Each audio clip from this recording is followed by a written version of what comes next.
Видеоны соңына дейін тыңдауыңызды ұсынамын. Сұлу сұңқардың шерлі сыры. Ерте есейіп кеттім.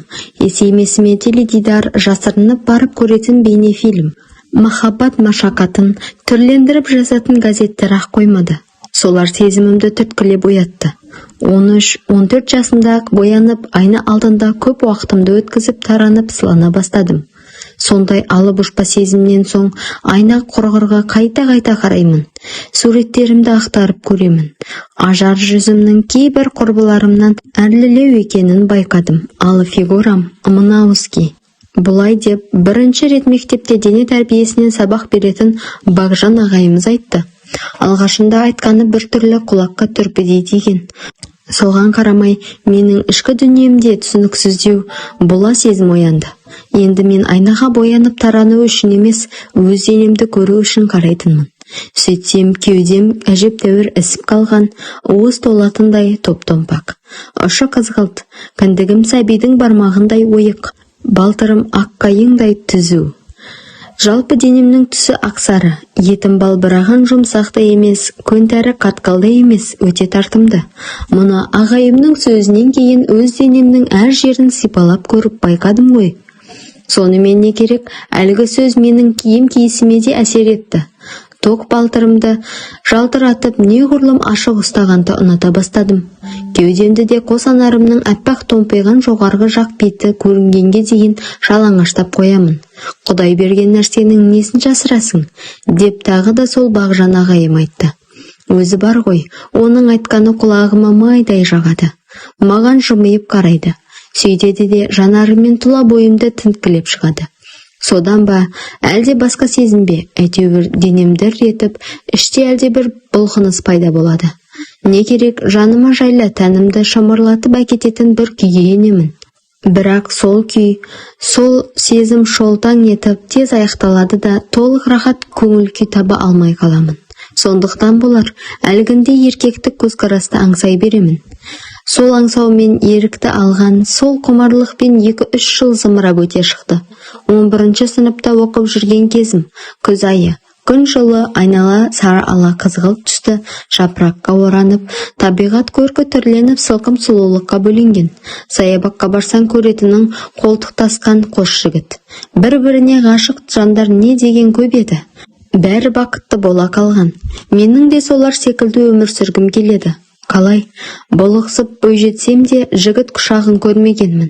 Рас, Бағжан ағайым спорт ойындары кезінде менің ептілігімді мақтап, соның сылтауымен 3-4 рет бетімнен өбіп, арқамнан сипай қаққан. Сондай сәтте денемді етіп, өзімді өзгеше сезініп қалғанмын. Сонан соң өмірдегі шын ләззат қандай екен, деп ұятсызда ойға берілесің кеп. Қиялдайсың жата қалып, рахаттанып қиялдайсың. Бірде кезекті дене тәрбиесі сабағынан соң Бағжан ағай маған Сәулештай деді. Я, тап солай Сәулеш атыма қосарлап еркелете Сәулештай атандырды. Сен сәл қала тұршы. Ұстазының жақсы көретін шәкіртіне айтар бір сөзі бар. Ұқтың ғой деймін Сәулештай. Мақұл ағай, мен қазір киімімді ауыстырып спортзалға қайта келдім. Ағайым ымдап өзінің тар кабинетіне алып кірді. Неге екенін қайдам, есікті ішінен іліп алды. Жалғыз терезенің пердесін тұмшалап тастады. Сөйтті де қос қолымнан қыса ұстап, ескілеу жұмсақ диван бар екен. Соған әкеп отырғызды. Біртүрлі ыстық ылтипат. Ішімнен ағай қандай мәдениетті деп ойладым. Жүзіме қарап жымиды. Келбетті, ақсұр, өңі қызыл шырайланып шыға келді. Үстінде келде жеңді қызыл футболка. Қолы мен білегінің бұлшықеттері білем. Бұлтылдап ойнап тұр. Тағы да ішімнен қарулы өте қуатты шығар, деп ойлап қойдым. Не керек, мен оған бұлықсыған бойжеткен қыздың көзімен қарағанымды өзімде сезбедім. Ал ол маған үлкен ағаның емес, сұлуды аңсаған жігіттің жанарымен қарап отыр. Сөйтіп күлімсірей тіл қатты. Сәулештай, балбырап бой жетіп қалыпсың. Фигураң ғой тіпті тамаша. Қыз сынына қатыссаң, осы дене бітімің жағынан көбінің аузын аңқитып кететін едің. Ағай-ау, фигурадан озған мен өнер көрсету талабынан ойсырай құлап түсетін шығармын. Мейлі, кім не десе о десін. Сен мен үшін мисс Гран-при сыйлығын алған сұлудың нағыз өзісің. Ағай деймін, сен өзіңе Құдайдың берген сұлулық сыйын сезінбей жүрсің Сәулештай. Ағай, қыздың ажар көркіне де қарамай ма жігіттер? Немене, сенің ажарың кімнен кем? Әйел үшін бастысы құлынмысың ғой. Әлгі Мадонна сонысымен әлемге әйгілі емес пе? Сенің мүсінің одан кем емес, мен білсем. Біз де бірдеңені білетін жігітпіз. Үндемей қалдым. Бағжан ағайымыз бізден небәрі 7-8 жас қана үлкен. Махаббатта жолы болмаған. Үйленіп, жылға жетпей ажырасып кеткен. Ол сәл жымиған қалпы мені өзіне баурап барады. Анау қоңырқай өткір жанары мына жарық дүниедегі барлық сұлулықты сезініп, менің тұла бойымды тінткілеп бара жатыр. Әне, кеудеме қадала қарап қалып еді, қосанарымның ұшы өзінен өзі жыбыр ете қалмасы бар ма? Оларды өз қолыммен сипап жібергенімді сәл кейін сездім. Ағайым одан бетер жымиып, Сәулештай, кімнің сұлу екенін тек қана нағыз жігіт ажырата алады деді. Маған да бір түрлі жымысқы ой келе қалды. Ағай, сіз өзіңіз қандай жігітсіз дедім. Мен өзіме өзім баға бере алмаймын ғой. Ондай бағаны сен беруің керек, сүйкімді бойжеткен. Ал саған өз басым әділ бағамды бердім, және қателесе қоймағаныма сенімдімін. Құлын мүсін көркем қыз. Мен де қалыспадым. Сіз де нағыз жігітсіз. Мажон топай емес, нағыз нарысыз. Төбемді көкке жеткіздің-ау, Сәулештай. Деп ағайым отырған орнынан жылдам тұрып кетті. Мұндай мадақтауды бұрын айтқан маған бір қыздар. Бірақ сенің айтқаның құлағыма ерекше естілді. Жас болсаң да талғамыңның биік екенін білемін. Ол енді аяқ астынан шабыттанып, өзгеріп сала берсін, ағытылып кеп берсін. Әдемі сөйлейді екен, сырлы сөйлейді екен. Елжіреп барамын, елітіп барамын. Сұлулық жайлы, махаббат жайлы әңгіменің майын тамызды. Біздің әдебиет пәнінің мұғалімі де тап бұлай шешен сөйлей алмайды. Сөйлегенін көрген емеспін. Ал мына дене тәрбиесінен дәріс өткізетін Бағжан ағай өте керемет, әсершіл, романтик екен ғой. Қалай байқамағанбыз? Ағайымыз 8 қырлы, бір сырлы, нағыз жігіттің өзі ғой. Білмейтіні жоғау өзінің. Ол мені еліктіріп талай жерге апарды да. Сәулештай, оқушым болсаң да сен менің сырымды ұғады деп, өзіңді қалап оңаша алып қалып едім, енді бара ғой. Құрба-құрдастарың алаңдап сені күтіп сыртта жүрген шығар, деді. Орнымнан үндемей тұрып, есікті ашқан ағайыма тым жақындай жанасып, сыртқа шықтым. Жанасып өте бергенде, демі мойнымды қарып кеткендей болды. Арадан 3-4 күн сырғығанда, өткендегідей оңаша тәтті сырласу тағы қайталанды. Тағы да есіктен шығарда жана сыңқырап, денемді бір сипатып кеттім. Өзіме түсініксіз әлде қандай күйге ендім. 3-ші сырласу мүлдем басқаша болды. Ол мені еліктіре сөйлей келіп, жүрелеп алдыма отыра қалды. Есімді жиямын дегенше қос тіземе басын қойып, жалтыраған санымды шөп еткізіп сүйіп алды. Аңғайсызданған мен жоқ. Хас шебердің қолынан шыққан мүсін де бұлай мүлтіксіз болмас, деп көбірлейді. Мен де оның қайратты қара шашынан сипалап, тарақтай беріппін. Содан кейін өзімді оның алдында еркін ұстайтын болдым. Ол еміреуін танытса, мен де ыңғайына икемделе беремін. Сүйісте тұрған не бар? Қыздардың көбі әрине көзге түскен әдемілері жігіттермен сүйіседі. Табиғат екі жыныс өкілдерін солай бір-біріне тәуелді етіп жаратқан. Бұлай деп тағы да дене тәрбиесінен дәріс беретін ағайым айтады. Оның айтқанының бәрі мен үшін айна қатесіз дұрыс. Өйткені ол біріншіден мұғалімім, екіншіден әйел денесінің сұлулығын сезінетін ерекше жігіт. Үйленген болса да мейлі, қазір бойдақ. Онда тұрған не бар? Осындай жігіттен ажырасқан келіншегі ақымақ керек десең. Ал менің өз ақылым өзіме жетеді. Бақытымды тапқан секілдімін. Қуанышым қасында жүргендей. Көктем келді. Қыз біткен, қайтадан келді, етекті юбкаға көше бастады. Кофталарының да белдемше тұсын қысқартып, белі мен кіндік маңайын жалаңаштап тастайды. Бозбала біткеннің көзі сондай жалтыраған жалаңаш жерлерге түседі. Бетіңе сонан соң қарайды. Мен де ешкімнен қалысқан жоқпын.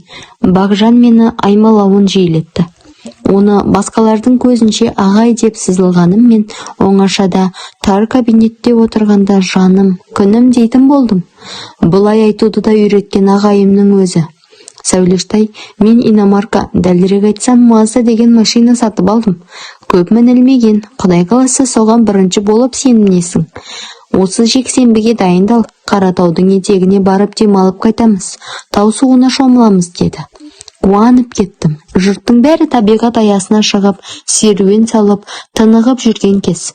Оның үстіне жақында мектеп бітірушілердің емтиханы басталады. Сауық сайранға қол тимей кетуі мүмкін. Осындайда құмардан шығып қалмаймын ба? Өмірде көрген қызық қалады ғой. Бұл да сүйікті әрі ақылды ағайымның айтқаны. Әдемі қиялмен жүріп, жексенбіге де жеттім-ау ақыры. Бағжанның Маздасы аспан түстес екен, зырғып тұр. Ол керек жарақтың бәрін машинасына салып алған секілді. Маған қаланың Тасалау бір көшесіне таңғы сағат 6-да келіп тұруды тапсырып еді. Барсам Маздасымен өзі сонда тағатсыздана күтуде екен. Ал кеттік деді ол. Бүгінгі күн екеуміз үшін жарқырай шығып, екеуміз үшін күлімдеп бататын болады. Үйге не дедің? Құрбыларыммен бірге серуенге шығатын болдық. Ерте кетіп, кеш келемін, алаңдамаңыз дегенмін мамама. Ой, умница. Бәрі де дұрыс ойластырылған екен.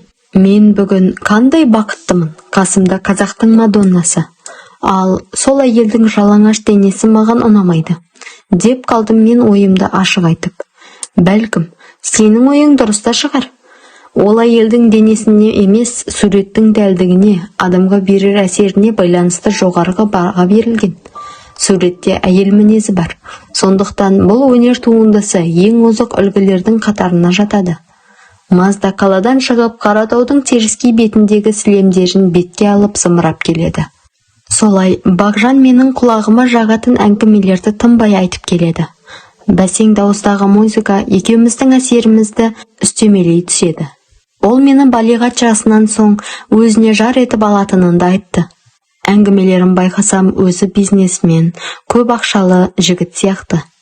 Таң атысымен жолға шыққан біз сәске түске дейін сағат 11-лердің шамасында тау етегіндегі Көкмайса оңашалау бір жерге жеттік. Жан-жағына зер сала қарап, осы ара маған ұнап тұр, деді Бағжан машинасын тоқтатып. Әнеу бір жерде бұлақта бар екен, бәлкім қасиетті су шығар. Анау ағаштардың тасасы қандай тамаша, Көкмайсасы жайқалып тұр. Жұрт көзінен таса оңаша жер ғой бұл. Байқаймын, Бағжан демалыс орнын дайындауға кірісіпті. Бұл жағына ол шебер секілді. Өзімен бірге төсеніш, көрпеше, жастық, дастархан, шетелдік шараптан 2 шөлмек алыпты. Онысының әрқайсысы 750 грамнан. Менің әкем өзімізбен бірге тұрмайтындықтан еркінде өскенмін, бірақ темекі тартып шарап ішкен емеспін. Ал мынадай жағдайда оңаша сәтте Бағжан сүйіктім ұсынған рюмканы кері қайтармадым. Қайта-қайта тосайтылды. Ылғи бір тектес мадақтау. Менің қас кеудем қандай керемет, сол үшін. Сыныптағы белсенді спортшымын, сол үшін. Денемді күтіп таза ұстаймын, сол тазалық үшін. Мұндайда мадақтау болады екен. Бағжан айтса сөзсіз болғаны да. Адамның күлкісі келетін сондай тостар толассыз айтылды. Таңертең нәр татпай шығып, о дегеннен шараппен оразамды ашқандықтан ба, әйтеуір бойым қызып, масаң күй кеше бастағанымды білемін. Аймаласқанымызды білемін. Оның мені шешіндіргенін де сездім. Әрі қарай онша біле бермеймін. Сонымен Қаратаудың етегінде, оңаша жерде, бұлақ басында, әсем табиғаттың ортасында, көктемгі аспанның астында менің ағайым, менің күйеуім болып шыға келді. Біз үйге жексенбінің таңын атқызып бірақ оралдық. Бағжан ағай махаббат ойынын бұрында көріп қалған сақа жігіт. Ал мен қыз ғұмырымды басқа қызыққа айырбастап, бетім ашылып қайттым. Түбінде бір болатын тірлік қой деп өзімді өзім жұбаттым. Жексенбідегі жағымсыз қылықтан кейін екеуміздің қарым-қатынасымыз мүлдем өзгерді. Ғашықтық, махаббат жөніндегі үздігіп айтылатын көп сөз қысқарды. Жүздескен кезде тар кабинеттің іші 5-10 минуттық махаббат майданына айналады. Оңаша кездесе қалса болды, Бағжан әй-шәйге қарамай біреу қуып бара жатқандай шаруасын шұғыл тындыруға кіріседі. Ол мектепте де беделді еді. Мұғалімдерге де, директорға да айтқанын өткізе алатынын сезе бастадым. Мемлекеттік емтихан тапсыру, аттестатқа жақсы баға қойдыру маған қиынға соқпайтын секілді. Өз тағдырымды оның қолына тапсырып, өмірімнің соңы қалай боларын ойламай жүріп жаттым. Бірде тар кабинеттің ішінде екеуміз оңаша отырған сәтте біреулер есікті қақты. «Бака, бұл біз ғой, өзіңмен әңгіме бар», деді олар. Бағжан ойланып тұрып қалды. Сөйтті де маған: «Жарайды, сен шыға тұр. Мына кротойлармен сөйлесіп алайық, кейін кездесеміз», деді сыбырлап. Есіктен шығып бара жатып, әлгі келгендерге назар тастадым. Біреуі мыртық бойлы, мұртты, жас шамасы 30-ға барған болуы керек. Екіншісі керісінше сырықтай ұзын, анаған қарағанда жастау. Ешқайсысы тұлға, көрік жағынан менің Бағжаныма жете қоймайды. Бір жаманы, екеуі де маған ішіп жеп сұқтана қарады. Денемнің ашық тұстары молдау ғой, содан көздерін алмайды, шіркіндер. «Кешірерсің, Бака, біз білмей қалдық мынандай жағдайды», деп қойды мыртық бойлы. Уақасы жоқ деп, менің Бағжаным аналардың алдында бәйек боп кішірейіп қалды. Жасырын олардың сөздерін тыңдап та көрдім. Көңілге қорқыныш ұялады. Ал анау ештеңені сездіргісі келмеді. Ертеңіне емтиханға кірер кезімде келіп: «Қорықпа, саған 5 қояды. Мұғалімге айтып қойғанмын», деді. Айтқаны болды, бірақ бұл күні тар кабинетке барғым келмеді. Кәмелетке толмасам да талай пәлені естіп, біліп жүргенмін. Бағжанның әйтеуір біреулермен байланысы барын, аямай шашып жұмсайтын ақшаның әлде қайдан келетінін сезгендеймін. Бәрі де құрысын. Аман есен тұрғанымда сүйіктімнен құтылып алайын деген ойға бекідім. Сөйтсем, оным бос әурешілік екен. Өзімде Бағжанды қимайтын тәріздімін. Оның үстіне ол маған қатты ескертіп, қорқытып, қоқан-лоққы жасады. «Қылтың сылтыныңды қойып, айтқанымды істейсің. Айдауыма жүресің, дегеніме көнесің. Ашсам алақанымда, жұмсам жұдырығымды екеніңді түсін. Сен қыз». Ол дәл солай айтты. Сәулешта емес, сен қыз, деп ескертті. Жүзіне қарасам, бұрынғы мейірімді Бағжан жоқ. Көздерінде қаһар бар, тесіле қарайтын жанар қатыгез. Ол енді махаббат мәселесі кезіндегі қимылында табан астынан өзгертті. «Өзің шеш», деді бұйырып. Өзім шешіндім, еңкей деді. Еңкейдім, өрескел қимыл жасады. «Болды, кейін», деді ызғарланып. Көңілсіздеу қайта киіндім. Қалымсып, бұрынғыдай еркеленген едім. Сүлеу соқтау аймалап, тез тар кабинетінен шығарып жіберді. Жыларман хәлде кетіп бара жатқанымда, мыртық бойлы, мұртты мен сырықтай ұзынды қайта көріп қалдым. Көздеріне түспес үшін жалт бұрылып, сынып бөлмелерінің біріне кіріп кеттім. Неге екенін қайдам, бойымды ыза буып, өз-өзімнен қалшылдадым. Міне саған мезгілсіз келген махаббат, отқа күйген көбелек деген осы шығар. Құрметті көрермен, жалғасы қызық болса комментарияға өз ойыңызды жаза кетіңіз, және де біздің екінші арнамызға да тіркелуді ұмытпаңыз.